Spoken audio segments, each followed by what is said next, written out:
What's up, you guys? Sean Ross Sapp here for the Wrestling Inc. podcast. June 8th edition, post NXT TakeOver the end. I am joined here by Rob McCarron. Rob, the man who you can follow on Twitter at Shake Them Ropes. Rob, how you doing? Have you learned anything about wrestling since Monday? Yeah, well, I mean, I wasn't studying, so I don't know. I still probably don't know anything about wrestling and storylines because I can't seem to follow where things are going. I was a fool, obviously, for picking the Revival to win tonight because obviously they did. Oh, they did, didn't they? Oh, yeah. No, I'm not trying to be braggadocious about that. And yes, I said the word braggadocious. That makes me 55 years old. This was a very fun show, a very fun takeover. I think there might have been some who were disappointed, maybe expecting a few more surprises than what we actually got. I was DMing people on Twitter earlier today, people asking me, what do I think is going to happen? Is Bobby Roode going to show up? Is Eric Young coming back? What's going to happen with the world title?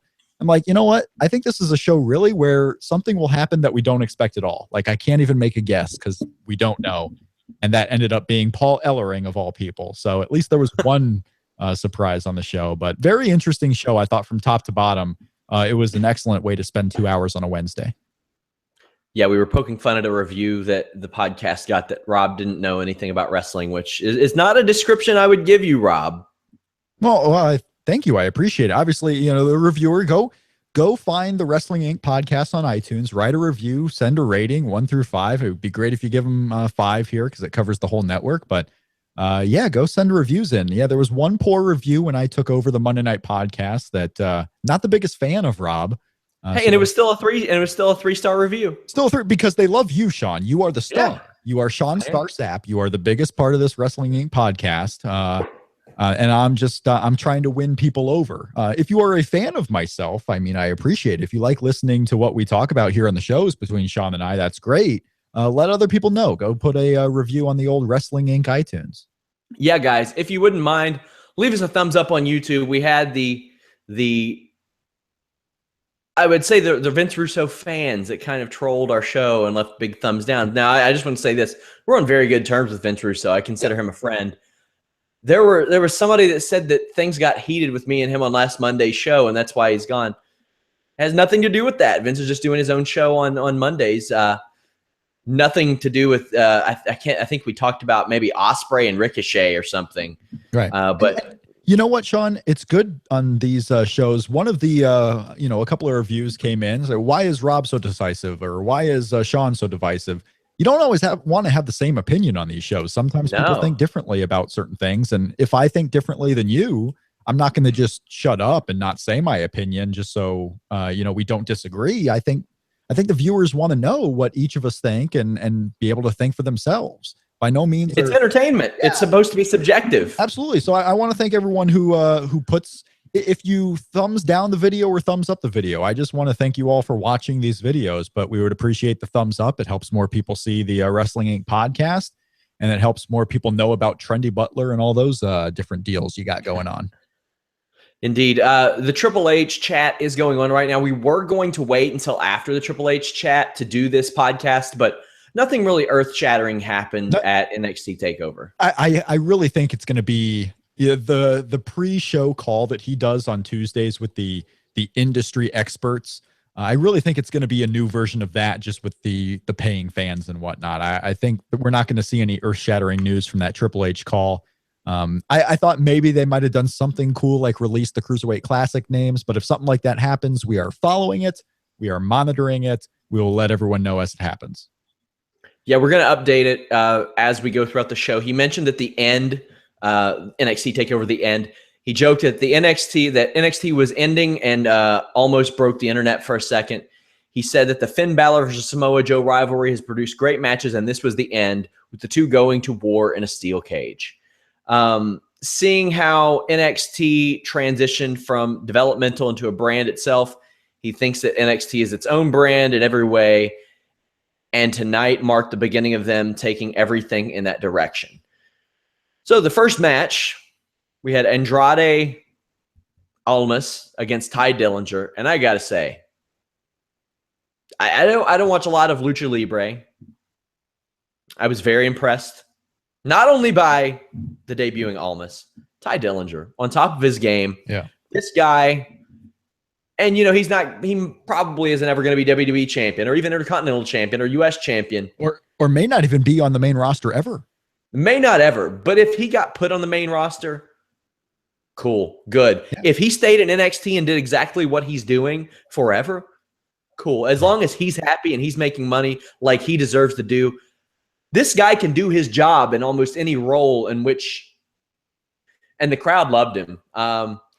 Before the crowd got kind of obnoxious, they really, really showed him a lot of respect, Rob. It was the first takeover at Full Sail in like 8 months. So, I mean, this crowd was going to come in ready to just go nuts, and they certainly did at times. Whether it was annoying, whether it was refreshing, whatever you may think, they were there to have fun and do their own thing. Ty Dillinger going in, I think both of us thought the same thing. Correct me if I'm wrong. I thought, Ty Dillinger on paper was the perfect opponent for Andrade Almas. Yeah, definitely. He's a pro. He's a vet. He's going to go in there. He's going to make Andrade look good. What I think they did not fully realize was just how behind Ty Dillinger that Full Sail crowd is, specifically that Full Sail crowd. They see, Ty Dillinger as one of their own. Like, he is our guy. We're going to cheer him no matter who they put him up against. And this was a showcase, or it should have been a showcase for Andrade Cien Almas. And at the end of the day, if you're watching that as a new fan, you're watching and seeing that crowd be more into Ty Dillinger than Andrade. And I think that was a bit of a mistake. Dillinger, who works seamlessly, heel face. Yeah. You don't know what he's going to be on any given week. And it doesn't waver. His style fits whatever he does. Yep. I really liked this match. It was a short match, but I liked it. What'd you think of Almas's finish? The double knees is interesting. I don't know. That almost seems like a finisher that won't last. Yeah. Because I liked it. Oh, I like it. It's cool. It's different. What I fear is the fact that it can't be it's not a finish that you can hit out of nowhere. Like, the guy has to be in the corner. It's not going to be like a stunning surprise. And I do worry if they're thinking, like, one wrong move on the double knee coming in that fast, and you can have, serious injury potential. So I do worry a little bit about that as a finish. He may still do the move every once in a while, but I don't know about a finish. But yeah, I enjoyed the match too. I thought it was quick. It was easy. It continues the tradition that seems to be a growing tradition of debuting someone in the very first match of the night to try and make sure that crowd is really into it.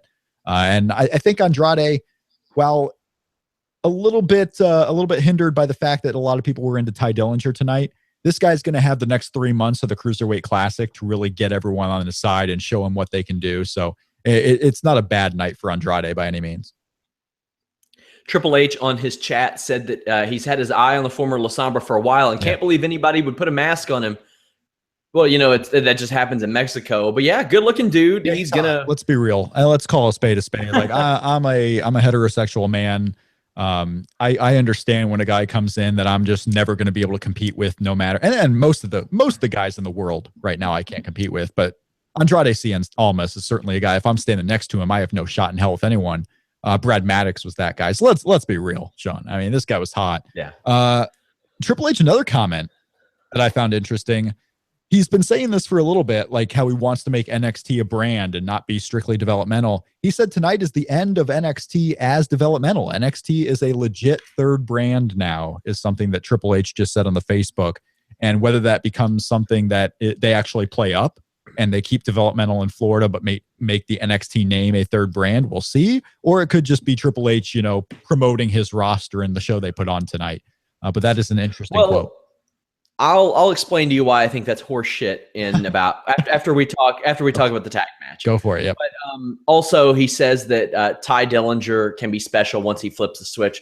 I think that switch has been flipped. What switch does he have to flip by now? I don't know. This guy got this crowd going. I mean, he's doing mannerisms in the ring, by the way, that if you look at The Rock when he's playing with the crowd, that's what Ty Dillinger is doing. And not everyone can do that. Ty Dillinger in the ring is as close to like The Rock mannerisms as you're going to get that feel natural. Like, you can go in and try to imitate The Rock and it will look unnatural. Ty Dillinger has this crowding out of the palm of his hand, and he's not really doing a lot for it.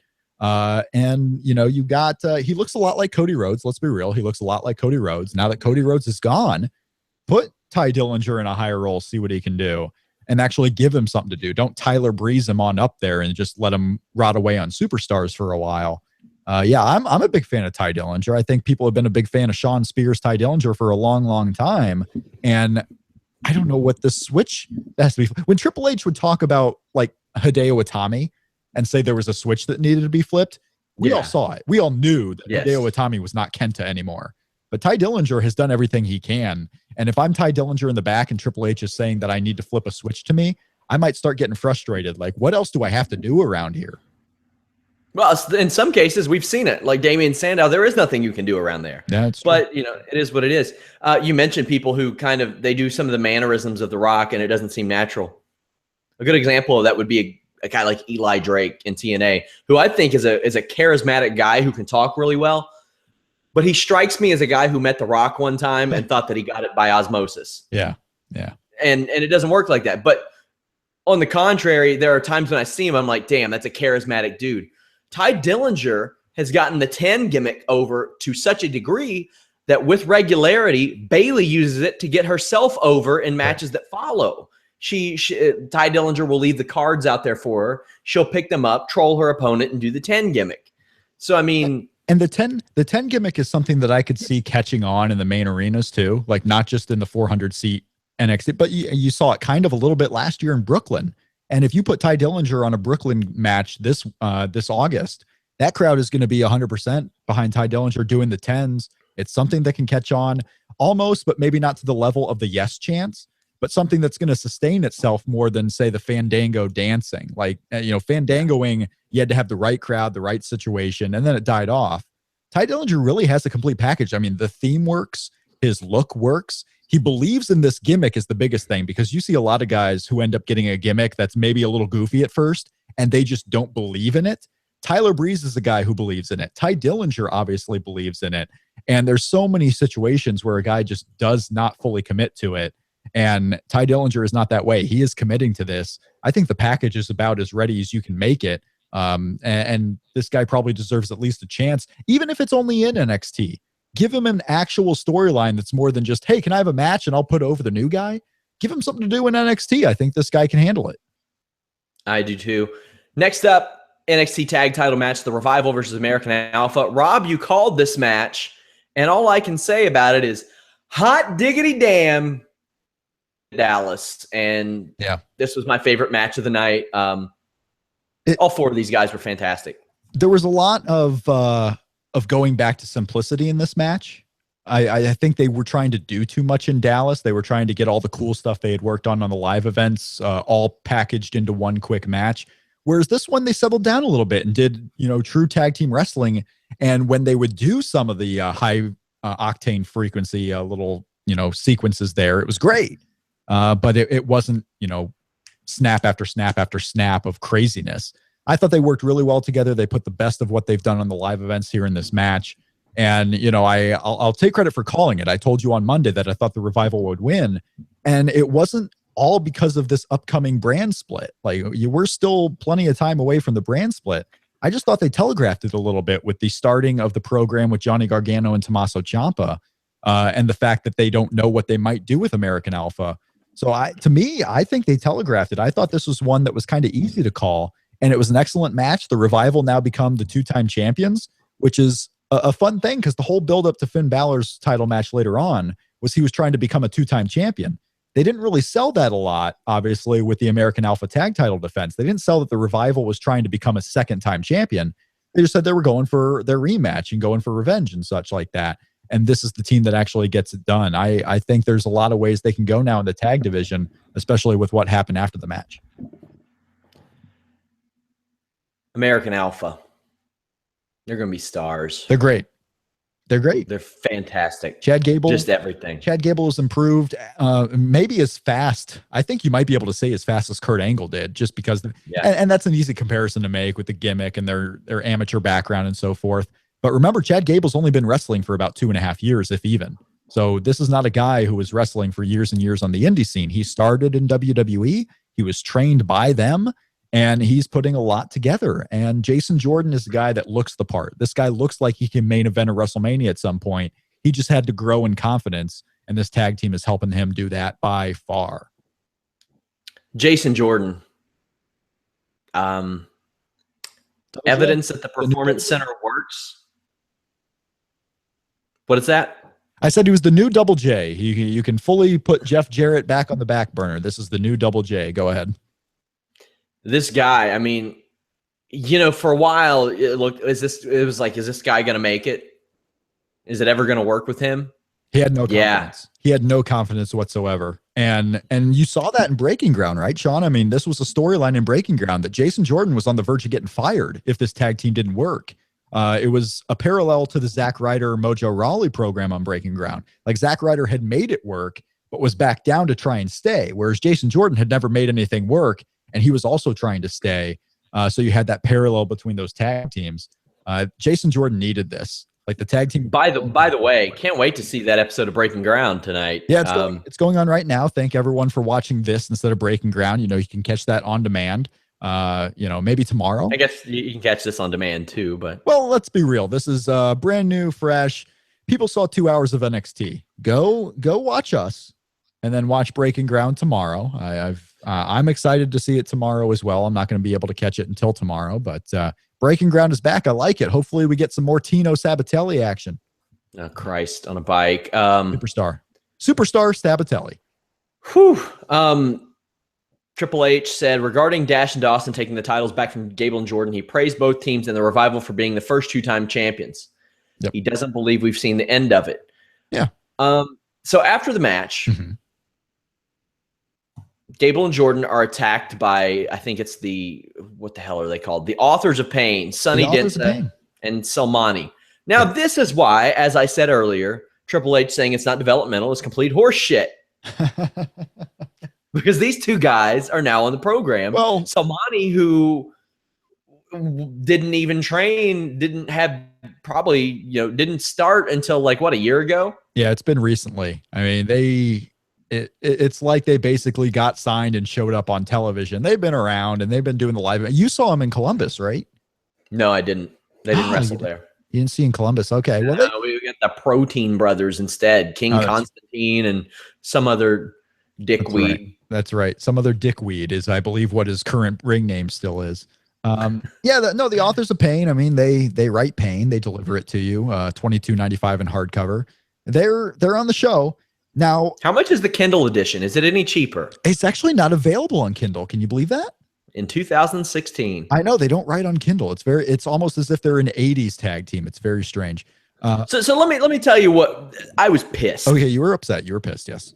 I was pissed, and people tried to talk me down. Paul Ellering comes out. Paul Ellering is back. Who hasn't been on WWE TV in probably 18 years. Rachel Ellering's dad. He did get inducted into the WWE Hall of Fame. And the crowd chants, "Who are you?" Now, these chants didn't start until Paul Ellering came out there. That's right. And I had people saying they were chanting that at the tag team. Don't care.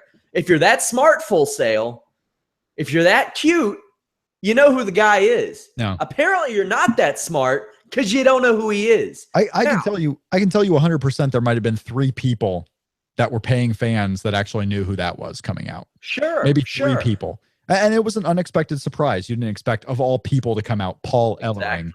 But yeah, no one knew who that guy was. They were and there's no problem with that. Yeah. There's no problem with that. Yep. But next time, maybe cut your shit. Cut your shit a little bit, Full Sail. That's a WWE Hall of Famer. Yeah. And now you can play off that they're chanting, who are you at the tag team all you want. Obviously it was going towards Ellering. They didn't know who he was. But I would say if I'm in that building, I'm probably not chanting that because I could look really silly, tomorrow when I go and find out who that actually was. And I'm like, oh, I should have known that. He managed the most famous tag team ever. Yeah, and Sean is serious when he gets that close to the microphone. He doesn't get that close to the microphone very often.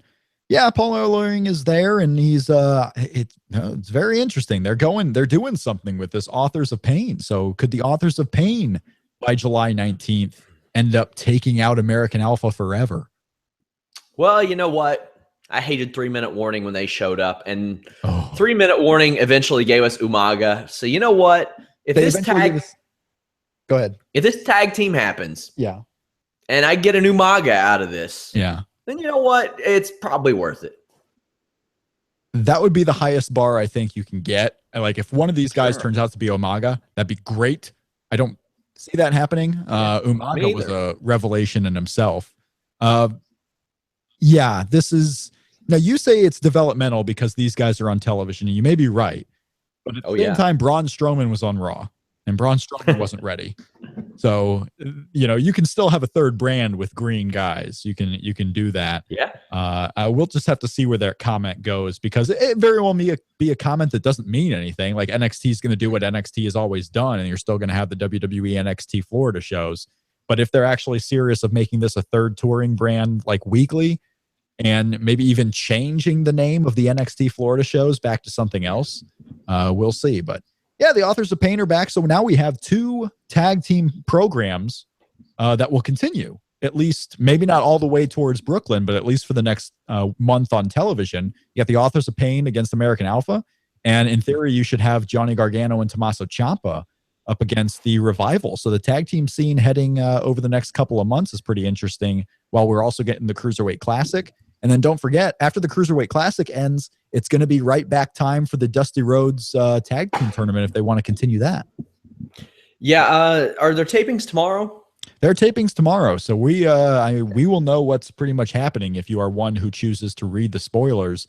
I believe they're going to tape 4 weeks of television tomorrow. So we should know. We should know what's at least happening. In my opinion, American Alpha Revival, best match of the night. Loved it. Thought it was fantastic. We had Nakamura versus Aries. What'd you think of this match? I liked it. I thought it was good. I was seeing a lot of complaints on Twitter about how slow it was in the middle, but if you're getting a 17-minute match or so, yeah, it's probably going to be slow in the middle while the bad guy gets a hold of the good guy. So that's kind of what happened here. I thought the ending was hot. They did the apron spot, which always gets a pop out of the crowd, the hardest part of the ring and whatnot. Sorry, David Bix. This is a good match. And it's one step further into Austin Aries possibly becoming a heel, where maybe we'll care about him a little bit more.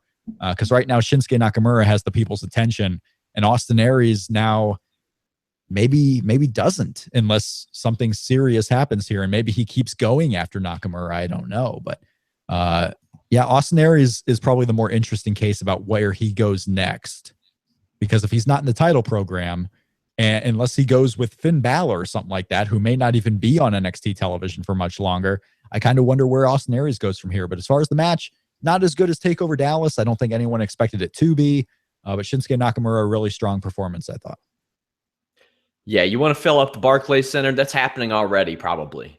But if NXT gets stripped of just everything that it resembles by this draft, and Nakamura and Joe remain, that main event's going to sell a lot of tickets. I thought this match was good. I don't know what I'm missing with Austin Aries. I just don't know. I just don't know what I'm missing with him. I made a comment on Twitter while this match was going on, and I was talking about how I was a big fan of Austin Aries when he first started out in Generation Next, when his early ROH run, all the way through the Bryan Danielson feud, all the way through the Samoa Joe feud. I thought Austin Aries was great. I thought he was actually the standout of Generation Next, with Alex Shelley a close second.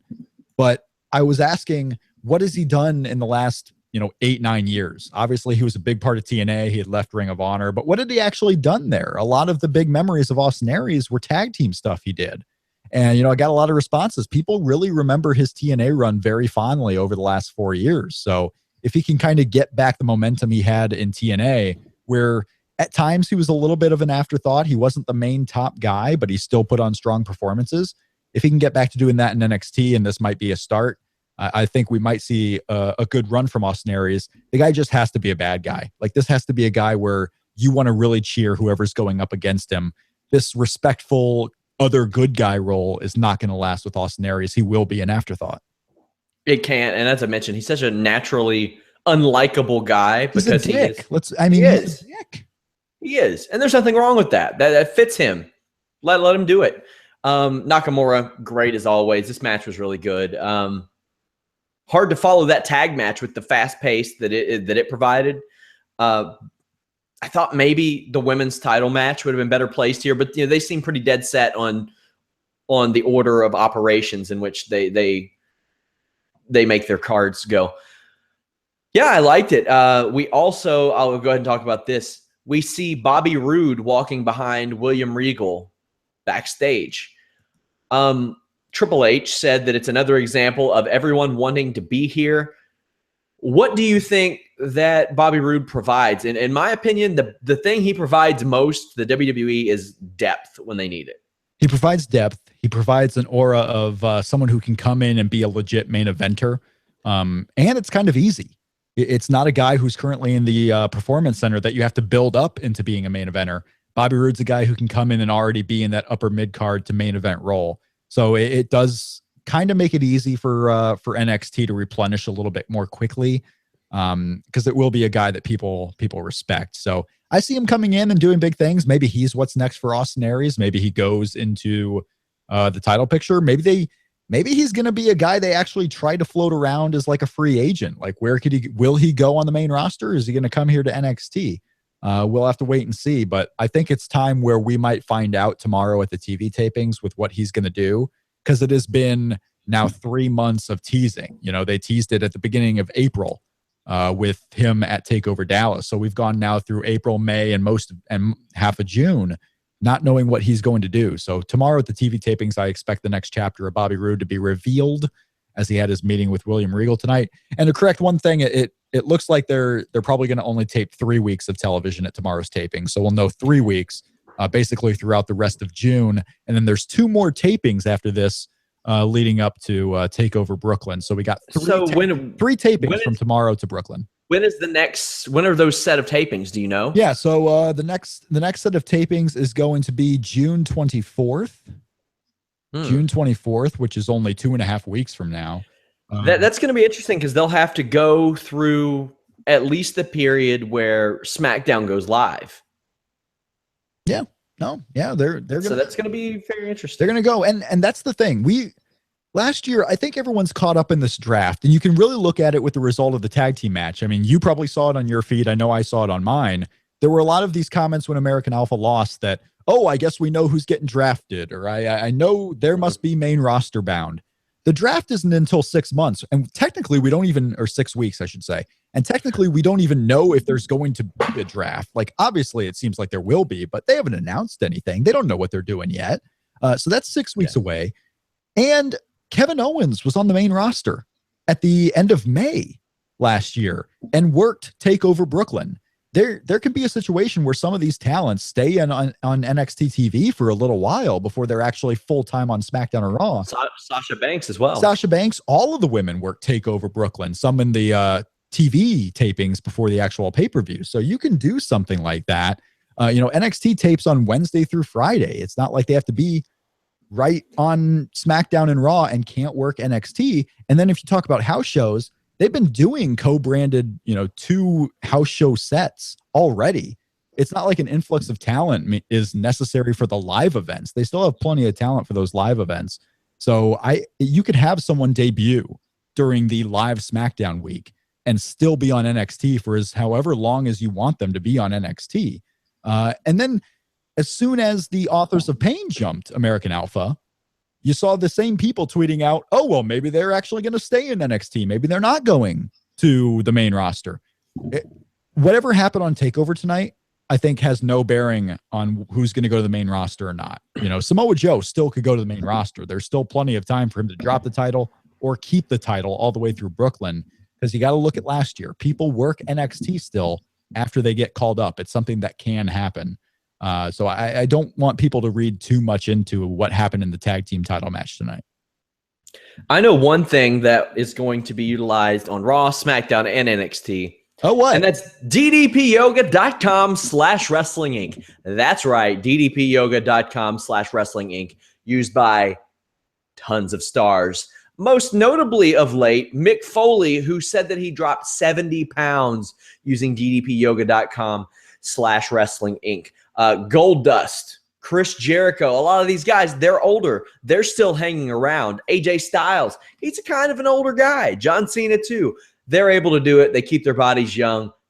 with ddpyoga.com/wrestling inc. You can go there, get a great deal on their max pack. And when you do that, you'll get 3 months free of the DDP Yoga Now app, where DDP runs personalized, well, I don't want to say personalized, but live workouts that you can check out on the app. If you're a traveler, you stay in a hotel, you don't want to run down to the gym, or maybe your hotel doesn't have a gym. Maybe you're a cheapskate. ddpyoga.com/wrestling inc and the DDP Yoga Now app are the way to go. Also, you can check out the resurrection of Jake the Snake and see how ddpyoga.com/wrestling inc helped him. It's gotten awesome reviews on Netflix. I think it's back up to 5 stars now. You can check it out there, Blu-ray or DVD, on demand, on iTunes, Google Play, PlayStation Network, all over the place. Check that out. And of course, tweet DDP and let him know we sent you. So, Rob, I was very impressed with Nia Jax tonight. I think this was her best match. Now, she was in there with an ideal dance partner, but and the best that she has ever looked. And I tell you what, not only did she look great, and not only was, I agree, I think this was her best match we've seen on television, or at least the best match I can remember from her, but she made Asuka look great, right? And Asuka usually looks great by herself, but really what she was doing opposite Nia Jax made her look even better. Like, this is someone who was chopping the giant down. Nia Jax wasn't giving up. She was telling, Asuka to keep going at her. So Asuka had to keep going harder. And I think it really worked together. This match really worked. Now we got to see what Bayley does. I mean, Bayley has to be on the comeback trail, and Asuka's right there for the taking. So Bayley and Nia Jax will be a match you probably see on NXT TV over the next 2 months, and the winner going on to Asuka at TakeOver Brooklyn. Because think about these main events we could have, right? Think about, I was hyped for this show in the leading hours going into it. NXT TakeOver Brooklyn potentially could see Shinsuke Nakamura and Samoa Joe in the main event, and Bayley and Asuka in a rematch in front of that Brooklyn crowd that's going to have 13,000 people in the building. Put a Revival Gargano Ciampa tag team title match on that show, and just think about how fun that 2.5 hours will be on a Saturday night. That'll be absolutely amazing. But you're right, Nia Jax did super well tonight, and she deserves to be now a regular on the women's roster of NXT. Yeah, takes two to tango, and Asuka does have a style that is tailor-made for Nia Jax. A lot of kicks, a lot of strikes, a lot of submissions that she can apply convincingly to a woman of Nia Jax's stature. And now Asuka is proving that she can work with a wide variety of opponents in NXT, because up until tonight, it was only Emma and Bayley. So she continues to go with Nia Jax here, because I didn't think anything was special with Carmella. I didn't think anything was special with Alexa Bliss. So here she goes in a long match, and she's adapting really well to the environment of NXT. So that's a good sign for the future too, that Asuka could potentially go on the main roster and work with a wide variety of people there. So if they worry about Asuka kind of potentially fitting in with the former Divas division, now the women's division, those worries are slowly dissipating. She's doing very, very well. And Sean, I wanted to get your thoughts. We're following this Triple H deal here. And while this doesn't directly relate to Triple H's live call, on Breaking Ground tonight, they show the moment where Triple H tells Enzo and Big Cass that they're getting called up. And I tell you what, I think that's the main event of what I want to see on Breaking Ground. Oh, yeah. Hell yeah. I got to see that. Yeah. No, don't watch it now, everybody. Don't watch it now. After we're done, go watch Breaking Ground. I have to do a Lucha Underground recap, and no offense to Lucha Underground. That's going to be a long-ass show for me. No offense, and don't take this the wrong way, and don't downvote this video and then go on iTunes and talk about how crappy I am. But imagine being someone who watched Lucha Underground tonight when NXT was going on. And that's not a shot at Lucha Underground. Watch the most important thing. Maybe you're not a fan of NXT. I can understand that. If you like Lucha Underground better, that's great. But I was seeing those Lucha Underground tweets, and I'm just thinking, oh boy, even there were people tweeting about it. Lucha Underground, their account was at least tweeting about it. So I mean, that's one. I don't know. Maybe I shouldn't have said anything, because I'm sure there are people who really enjoy that show, and I shouldn't talk because I don't watch it. But we'll leave it at that.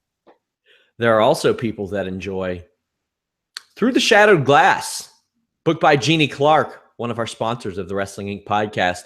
Go check out Through the Shattered Glass on Amazon. Lots of good reviews there. She talks about being married to Stone Cold Steve Austin, being a character in WCW and World Class, She also talks about her battles with addiction, things of that nature. Really good book. I've read it. We also have an interview with her up on the site where she talks about a lot of things, including helping Steve Austin come up with the Stone Cold nickname, Through the Shattered Glass. Check that out on Amazon now. Another thing Triple H mentioned was that Asuka will be returning to Japan with the title on her. Yeah. That's pretty cool. Yeah, Asuka going in and Shinsuke Nakamura being a top contender. We're not going to see it. So far, also, keep in mind that Japan tour, we don't know if any of those events are going to be on the WWE Network special. Originally, it looked like that Hawaii one was probably earmarked to be a live network special, even though it would be on a weird day on Wednesday. It doesn't, I don't know. We're not hearing a lot about that. Brock Lesnar obviously is off of that tour and off of those shows because he's working UFC. He's wrestling in UFC now for a short time. Very interesting to see. But yeah, Kevin Owens and Shinsuke Nakamura was announced as Shinsuke Nakamura's second match of the 2 Japan shows. So he's going to be wrestling Kevin Owens and going to be wrestling, at least as of now, Bray Wyatt on the 2 Japan shows. And then, of course, the big one in Hawaii, John Cena and Shinsuke Nakamura is a match that is still being advertised for that Hawaii show. So this main event, and I'm sure I'll get some shit for it, but whatever. I'm not that much of a fan of Finn Balor's in-ring work. Oh, well, I mean, that's not at this point. I don't know. Among you know, our circles, you know, it's not that big of a hot take, but there are a lot of people that really like him. And I had somebody do a count of enziguris, front drop kicks, and drop kicks. There were 10 of them from him in this match. Sure, yeah. He did one wrestling hold in this match. And it was a sling blade. It was a cage match. It was. It was a cage match. How does a cage keep you from doing wrestling holds? Oh, well, it keeps you from doing a lot of things. It keeps you, you throw the guy into the cage, a lot of escaping, which I didn't like. I didn't like the escaping on tonight's show because that entire match was built around keeping the guys in. It wasn't about going out, and they just wanted to contain the guys. And Samoa Joe going in, now he's a heel, so in some circles it plays. But this guy was all about, being in the ring, trapping Finn Balor in. Finn Balor was like making sure that they can't go all over the building. William Regal was the one who created this cage match. I mean, it wasn't so Joe could run away because Joe wasn't running away. And then all of a sudden you got escapes early and often. I could have seen it play better if maybe Joe was in trouble and as a last-ditch effort, he started trying to escape because he's worried that he might actually lose. That, I think, would have played better than him trying to escape early and often. But as far as the match and as far as your point about Finn Balor's ring work, Finn Balor got over because he was in the Bullet Club. Finn Balor got over with the U.S. fans because he was in the Bullet Club. He got over because of all his wacky entrances. The ring work was good in New Japan, but it's not like he was a standout or a stellar worker in Japan compared to some others. And now when you're in an organization where there's a lot more flash in a lot of situations, when you don't have him tied with a popular hot group like the Bullet Club, you are focusing more on the ring work. And his ring work, while good in a lot of instances, is not better than anyone else on that brand.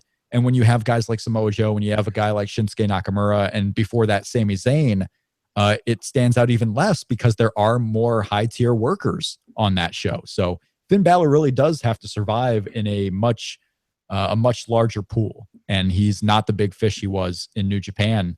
And we're going to see how that works on the main roster, because now he's going to go up there where Sami Zayn already is, and Cesaro is, and AJ Styles is. So if he actually goes up to the main roster, he might drown even further. And I hope that's not the case. I like Finn Balor. But as far as the ring work, that is definitely not the biggest part of his game to me. And it sounds like to you either. Also, I hate front drop kicks. Okay. I'm for all of the not improving we've talked about from Dean Ambrose, he stopped doing that dumbass front drop kick. Yeah. I wish Natalya would stop doing it because hers is really bad. And, Trevor Rovert on Twitter said, "What do you want him to do? Gorilla press Samoa Joe?" And I'm like, hell yeah! Why wouldn't I want him to gorilla press Samoa Joe? That'll get him. That would be incredible. And, but Finn Balor's not bad by me. I don't want to make it sound like we're talking about how bad Finn Balor is, because he's not. He's good. He's just he's not the best. He's not super great. Now, I don't think this was the best of their 3 takeover matches. Right? I would put the Dallas match as number 1, and that Dallas match really helped by the blood that Samoa Joe is pouring by I agree. The aura of you don't know what's going to happen. You don't know. There was a lot of suspense in that match, suspense that wouldn't have happened had you not had the injury to Samoa Joe. So I put that one at number one. The London match technically was pretty good too. I think it's right there even with this cage match tonight. I, for one, after 8 months, am glad to see this one over. I want to see Finn Balor go on to something else. I want to see Samoa Joe go on to something else. And Samoa Joe and Shinsuke Nakamura has the potential to be just an amazing summer for NXT. I mean, even if they have more than one match, like I really hope they at least get the one, because that is a failure of epic proportions if they cannot have at least the one match. So that main event of TakeOver Brooklyn, if you get Samoa Joe and Shinsuke Nakamura, has the potential to just be maybe a match of the year candidate going in. Like those two, I want to see it so bad, Sean. I want it now. I do too. And to touch on Balor again, I think he's going to be really good for WWE. And I think he probably will vary it up a little bit. He has to at some point, but he's going to be more than serviceable for the WWE. He's going to be a star. He's going to be good. And I will enjoy probably what he does, because even as a character, even if I'm not that into his in-ring work, I'm still interested to see what he's going to do. Yeah. Yeah, no, and as the character, because that is the biggest part of his game, is the character. Now, this is also a guy, Finn Balor really worked as a heel. As a top-level heel in New Japan, Finn Balor really did work, and that's where he came to prominence as far as exposing himself outside of the UK and outside of Japan. The US fans saw Finn Balor as a top-level heel with the crazy cool entrances, hanging out with the cool kids. So if they can recapture some of that magic on the main roster, the guy has the potential to be as big as anyone.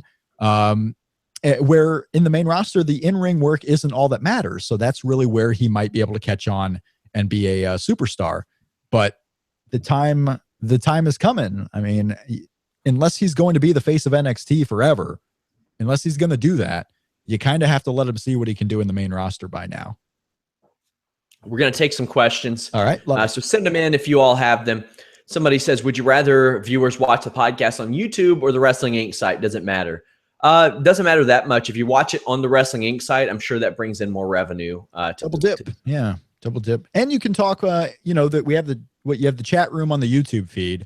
But you also have the comment section on the Wrestling Inc. site. So you can talk to people who are also watching this show and keep those comments and keep the conversation going. Whereas the chat room, if you say something 1 minute, by the next minute, everything's so loaded that you don't know where any other conversation is going. So both are great places. Go on the YouTube site, hit the thumbs up button, and then go to the Wrestling Inc. site and watch the show and chat with others.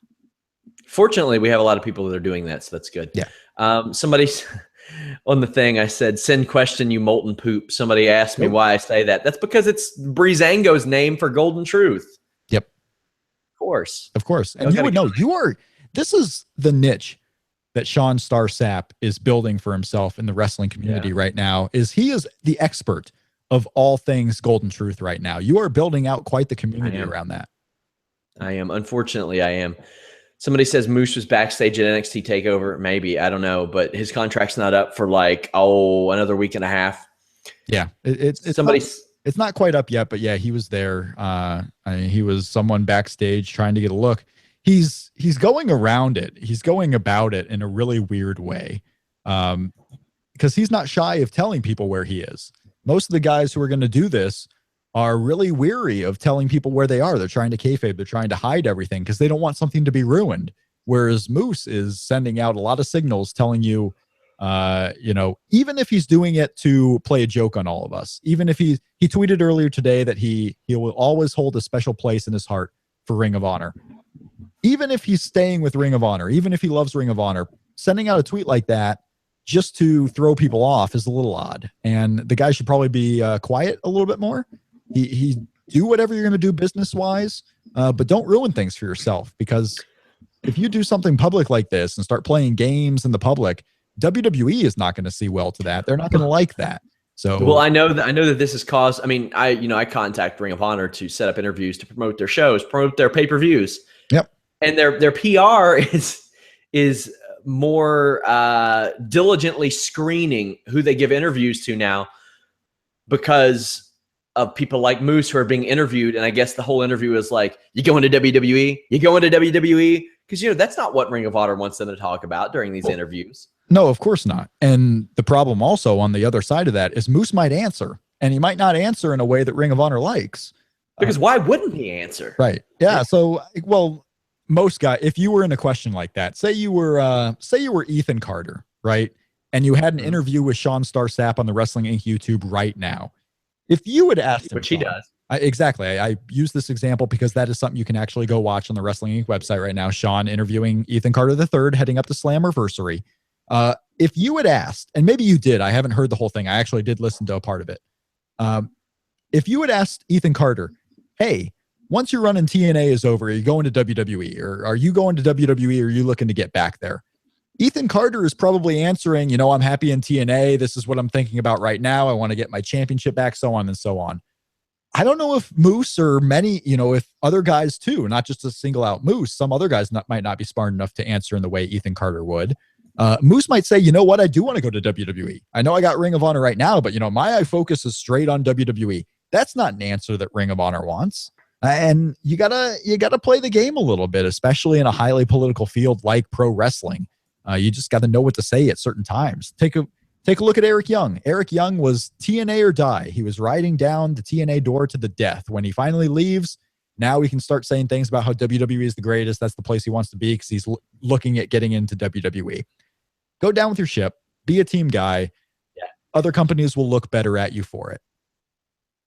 Somebody asks, is anybody else from ROH possibly coming over? Maybe Roderick Strong, because he ain't going to New Japan, or else he'd already be there right now. I mean, well, there's probably a point of frustration for him. Frustration. The guy lives in Florida.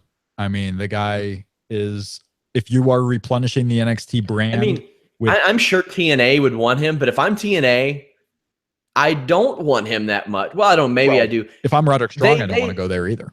Yeah, I don't either. But he's not going to move the needle. He's a fantastic in-ring worker, amazing in-ring worker, but he's not going to move the needle. Unfortunately, a lot of the guys that they've signed recently also aren't needle movers, but also can't do anything remotely like what Roderick Strong does in the ring. Roderick Strong gives you credibility for your nationwide tours if you want to put him on the shows. He's at the level of Austin Aries, if not more, at a higher level as far as credibility, as far as ring work, as far as what audience he may bring over. Roderick Strong would be a good signing for them. Is he going to be a main event draw? Probably not. But he would be a good signing for WWE. It would not be a good signing for TNA. He's a good talent to have, but TNA just has a lot of different stuff to do. There's a lot of talk about Roderick Strong. You also look at the Ring of Honor side. You look at the booking, what Roderick Strong has done ever since he lost the TV title. He went from being a single star TV champion, building up as the second top guy in Ring of Honor. Once he lost the TV belt and, failed in the rematches and whatnot, he's been in openers. He's been in opening 4-ways. He's been in opening 6-mans, and he's losing. The guy who those beat matches. Jay Lethal. What? The guy who beat Jay Lethal. The guy who beat Jay Lethal. Yes, the guy who beat Jay Lethal has been doing nothing. He's not in the New Japan shows. I know he's got a main event with Jay Briscoe, I believe, or maybe that already happened on the Columbus show.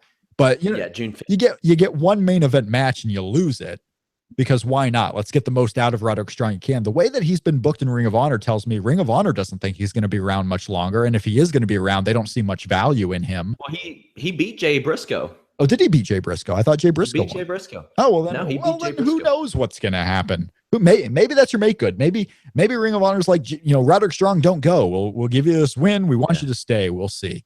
But there's a lot of smoke to the fire of Roderick Strong losing. Whether he does or not, who knows? But there's a lot of smoke to that fire right now. Somebody says, I'd love to see Motor City Machine Gun show up in NXT. Yeah, sure, I would too. I would love to see a lot of guys show up in NXT, but they can't get everybody. They might throw offers. Yeah. And here's the other side of the story too. They might throw offers to everybody, but not everyone's going to take it. So just because WWE is eyeing guys doesn't mean they're automatically going to show up. Yeah. Somebody asks if I will be going to Night of Champions in Indianapolis. Okay, so here's the deal with that. I want to. I've actually never been to Indianapolis, and I want to. Rob's actually from near there, but I get married earlier that month. I have a honeymoon at some point, and I might be going to cover the UFC show in Cleveland live. So I don't know how possible or plausible any of that is. I would love to, though. I have a lot of really good friends in Indianapolis, and I hear that the city is pretty kick-ass. Rob, are you going? The city's okay.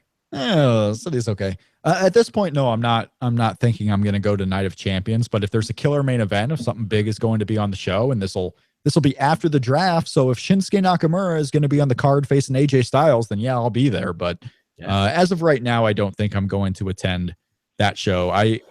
There's a house show. I live in Northeast Indiana. There's a live event in Fort Wayne coming in just a month from now. But at this point, it looks like it's going to be one of the B level main house shows. Like the A house show will have John Cena and AJ Styles and all this. And the B house show is going to have Dean Ambrose and Kane. And not even Seth Rollins, not even Roman Reigns. Like Dean Ambrose and Kane is going to be like your main event of that show. So I may not even go to that live event that's going to be 5 minutes away. But as of right now, Night of Champions is probably a no. I am going to an NXT live event the week before that SmackDown goes live. So I'm really excited about that. My fiance and I are going to go. If any of you are going, tweet me, let me know. Yeah. I'm really excited for you to see that Hype Bros versus Author of Pain main event. Well, Finn Balor, Samoa Joe, Nakamura, Bayley, Asuka, all advertised. Those guys too, sure. Yeah. So there is that. Let's see. Somebody says, why does Matt Hardy hate Sean so much? I don't know. Because he's going through a tough time right now. He's going through a little bit of an identity crisis. His brother's got him all wound up in the head. So maybe this is not the Matt Hardy that I became friends with. I'll say that much. Yeah. Once broken Matt gets healed up again and right in the brain, maybe he'll reach out to you and tell you about what a mistake he made. But right now he's focused on Brother Nero. So once you got Nero and Broken in summer, or not SummerSlam, but Slammiversary, once that kind of goes away, maybe he'll find his place again. I would not give. It's not a lost cause, Sean. It is not a lost cause with your friendship with broken Matt Hardy. He will be whole once again at some point. I agree. Well, I think our friendship may be over, but maybe he'll be whole again. Wow. Just giving up on friends, man. You're just Shane Helms told me in an interview that goes up tomorrow that the babyface Matt Hardy was the gimmick. That was the work. He says this is the real Matt Hardy and Big Money Matt. He said this is the one that he's known all along. We've got a few more questions. We'll try to get through them quickly because we're running short on time. Thoughts on Ospreay? I love Ospreay. Yeah, well, Ospreay's good. I don't know what else you can say about him. He had a hell of a Best of a Super Juniors tournament. This year will forever be remembered as Will Ospreay's tournament. This is no one else even came close to stealing the spotlight of Will Ospreay. And now he's going to Dominion in a week and a couple of days, and he's going to face Kushida again for the junior heavyweight title, his second chance at the junior heavyweight title. And he's probably going to win. So Will Ospreay, the rise of Will Ospreay continues, and he's a regular in New Japan. He is no longer an outsider. This guy is a regular in New Japan Pro Wrestling. So you are going to see a lot of him in the future. And 2 years from now, we'll all be talking about whether or not WWE will go after him. Someone says in there that the audio's cutting in and out constantly. Is that happening for anybody else? Let us know. It's perfect between us two. Yeah, it's perfect between us two. Let's see. Don't screw this up, Google. What else do we have here? Somebody says, will Bayley be as huge on the main roster if they let her? Yeah. I don't see it happening strictly for the fact that to get Bayley over to the level she was at in NXT is you have to start at the bottom. She has to be someone who loses a lot and then you slowly build support for her. What I fear would happen if she goes to the main roster is it's going to be current Bayley going to the main roster. Cena Bayley. Huh? The Cena Bayley. The Cena Bayley. Right. And the Cena Bayley isn't the right Bayley to go introduce to a new audience right now. You have to have a reason for the young girls to like her and a reason for you to get behind her. But if she's a strong star at that point, I don't know if you can build up the same groundswell of support. So if she goes up, there's crazy ideas. People out there thinking if they bring up Sister Abigail, it's going to end up being Bayley. And maybe that would be some cool way. Like Bayley had fallen in NXT, so Bray Wyatt got a hold of her and then you build up the support for her eventually leaving the Wyatt family and be going out on her own maybe. But you have to do something to start her low and build her up. You can't bring her in as a top challenger for the title right away. You have to do something where it's a long road to her getting over. And that's what I don't think would happen. I think they would bring up current Bayley, and that's just not going to work as well as what old Bayley did. Because the fans didn't like Bayley right away. They didn't know her. And she's losing. She's putting up a fight. She's getting better. She's getting better. She's getting better. Eventually, she wins a match. She's Mikey Whipwreck in that sense. She eventually wins the match. And now people are like, yeah, we can finally get behind you even more because we know you have the potential to win.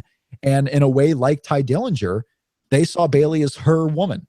She was the Full Sail girl. So we are going to put all our support behind you. We are going to make you our person, and we want to see you do well.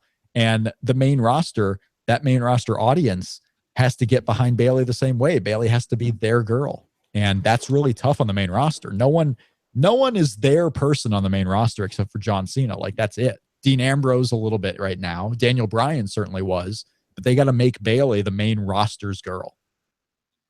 I think you're spot on there. You're starting to learn a little bit about this wrestling stuff, Rob. You're picking it up quick. I'm trying to learn. I watched a lot of, my Bobby Wrestling Society X. Yeah, I watched a lot of my tapes. I watched a lot of Jim Cornette speeches. So I'm just trying to learn everything I know about wrestling. So. Oh my gosh, watch some Al Snow stuff too. Have you ever seen, like, I like Al personally. I've interviewed him, but every interview becomes, this is why everybody in wrestling is dumb except for me.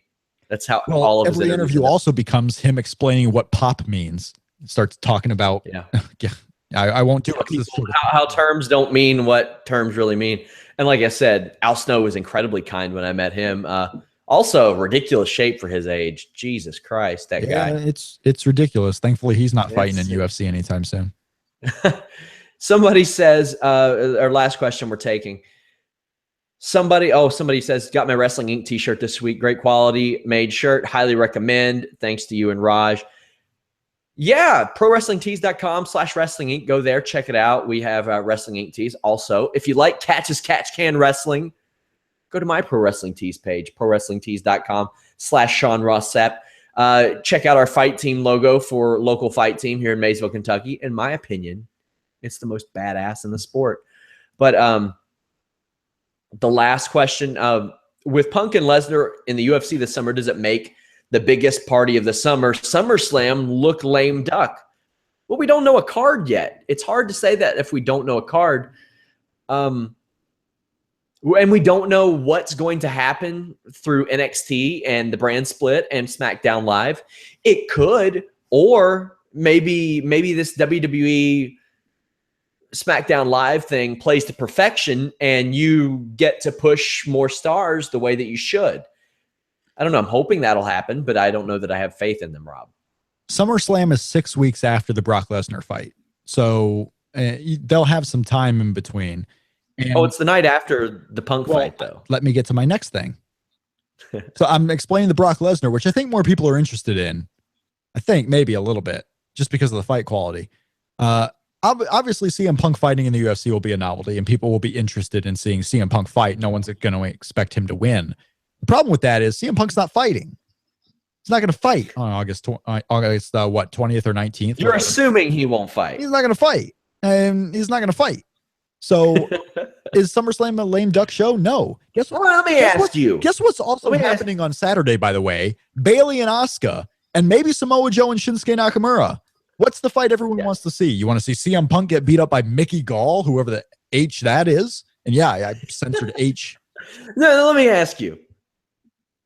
And I think I know the answer. Ask me. Have you looked up edible hats? Because I'm going to be honest, I have. For your sake, I Googled edible hats earlier.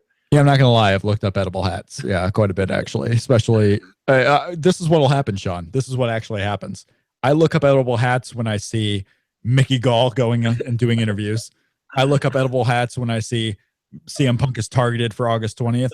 I look up edible hats when I see CM Punk is back training after injury. Yeah, I look up edible hats, but right now I'm confident, man. I'm confident. We have plenty of time left. We have plenty of time. Yeah.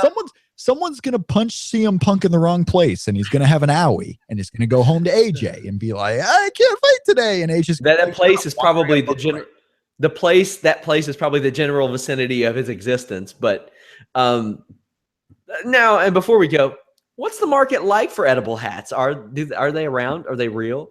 I feel like you could get probably if you paid someone, you could get a pretty nice like beef jerky hat produced. I can make a hat out of a fruit roll-up. You could. I could make a hat out of paper. I can do a little, one of those little old-timey hats out of paper and then eat the paper. And they're not going to be yummy by any means, but I could do it. But I mean, I feel like you should have to wear the hat at least once. It has to be a hat that you've worn. And if you put a fruit roll-up on your head, it's going to be disgusting. Meanwhile, and these guys are not a sponsor. These guys are not a sponsor. You get a hat made of this stuff, my friend, you're made. God, you are so from Kentucky. Best beef jerky in the world. Best beef jerky in the world. You epitomize Kentucky right now. I probably do. Well, I don't know if you saw my tweets earlier. There was a fight outside my house earlier. I bet there was. What was it over? Yeah. Was it over, some guy was cheating with his dog? Like I'm being incredibly rude right now to Kentucky. I apologize. And you're barely in Kentucky. You're basically in Ohio, which is fine. Yeah, with the right trajectory, I could pee into Ohio. And, maybe I have a time or two. This YouTube channel would get a lot more views if we had me eating hats and you peeing in Ohio on it. Yeah. Send that idea to Raj. Send that idea. Let me know your ideas to get more views on the Wrestling Inc. channel at Shake Them Ropes on Twitter. Hey, you never know what'll happen, but yeah, there were some things said. Like I've lived next to these people for years. They were just shouting at each other. Oh God. And it's like my neighborhood. I won't say that I'm in the well-to-do part of the neighborhood, but I'm on the edge where it goes from like the not well-to-do into the well-to-do. I'm like right there on the border. Have you hanging on like, please? Have you ever shouted at somebody in an apartment complex? No. Okay. Very sensitive. But the people next door to me were arguing with another group next door. And it's like, I've lived next to these people for 10 years and I didn't know their names were Little Bitch and Big Boy. Apparently they are. And Little Bitch and Big Boy. And I said that should be like me and my fiance's superhero names. But I would want me to be Little Bitch and her to be Big Boy. Because that'd just be funny. Well, yeah, you got to go with the gimmick. You can't just, you can't go with what everyone expects. That's no fun. Indeed. Yeah, didn't think we'd ever talk about that on the show, but this is what happens. It was a very good NXT takeover. You know what? When these shows end, I can't help but to watch these shows with a smile on my face. And in 2016, with as much shitty wrestling as I have to watch, that's awesome. That's awesome. Did we have sorry to put you on the spot. Did we have a dark match tonight? Because I actually didn't see a result of any dark match. Was there a dark match before the show went on? So. I'm going to guess it was like Tino Sabatelli up against Biff. You wish. Oni Larkin. Oni Larkin. Who the hell's Oni? Oh, is that Biff Busick? Is that his honest to God name? Hey, he's telling people how to pronounce it. He's got it on his page here. We got the Christ on a bike. Oni. What a stupid name. I was telling people on my podcast that I was telling my co-host that Oni Larkin is a name that seems goofy, kind of like Dolph Ziggler was. Mm-hmm. But I think once it's used regularly, I think people will grow into it. It rolls off the tongue. It really does. Oni Larkin. Barry Larkin is a god in my hood. I mean, he is. But Oni Larkin, man. Program. Guys, ddpyoga.com/wrestling inc. Also check out Through the Shattered Glass by Jeannie Clark on Amazon. Follow Rob at Shake Them Ropes. He does a lot of cool stuff, has a show of his own. Really great show. I've been on it several times. So it's good. You have. Yeah. And you were great on it. I almost gave up my my podcasting career because I could never follow Sean Star Sapp. So you are great, sir. Well, myself and Mike Sempervive. Yeah. And any number of maybe 10 other people are are going to put you through a plate glass window at the barbershop. Yeah, people just want to see me hurt, which is why I think so many people want CM Punk to fight. I've gotten to the point where I don't think people even want to see CM Punk fight to see CM Punk fight. They just want to see me in pain, suffering, eating cardboard and whatever, and felt. They want to see me eating a hat, and that's sad. And it hurts my feelings a little bit. Jeff Hawkins is gonna toss you through that window, and you just. Not everyone. It's not going to be a revolving door of me going through a window, getting up, coming back, and you guys keep throwing me through the window. Weekly segment. But guys, follow him at Shake Them Ropes. Follow me at Sean Ross Sapp.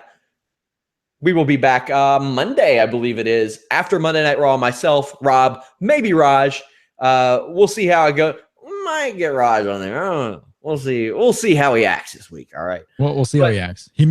He may do the Triple H thing and not show up because of all the downvotes last time. Like he wants to make sure that he's like Triple H in this role. So upvote the videos.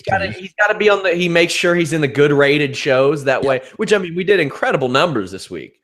Fantastic numbers, unbelievable numbers. I'm trying to get better for you all. I know I'm not Vince Russo, a little better. But hopefully you guys are all having fun. I like Vince Russo. I actually did like the Vince Russo shows. Big shoes to fill. Hit the up button. Hit the thumbs up button. I would appreciate it. Adrian Reese and Athena now using the name Amber Moon defeat Peyton Royce. Is there anybody else? I don't know. Amber Moon. Whatever. Amber Moon. Does Athena look like an amber to you? No, she does not. Most people don't look like Amber. Guys, until Monday, we gotta go. We are out.